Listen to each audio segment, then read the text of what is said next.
فقال آپ نے فرمایا لأہلہ اپنی اہلیہ سے، لأہلہم کثو تم یہاں رکو، تم یہاں ٹھہرو۔ اب لفظ جو اللہ رب العالمین نے بولا ہے وہ کیا ہے؟ لأہلہ۔ زوجہ لفظ بھی یہاں ہو سکتا تھا لیکن نہیں، یہاں لفظ کیا آیا ہے؟ لأہلہ۔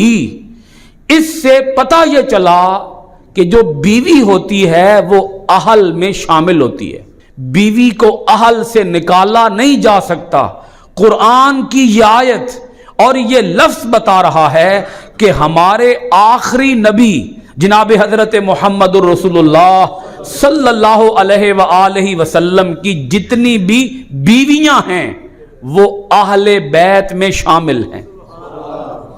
بہت بڑا مسئلہ قرآن نے خود حل کر دیا نا، قرآن نے بتا دیا نہیں، جو بیوی ہوتی ہے وہ اہل میں شامل ہوتی ہے، لہذا ماننا پڑے گا ہمارے آخری پیغمبر کی جو بیویاں ہیں وہ اہل بیت میں شامل ہیں۔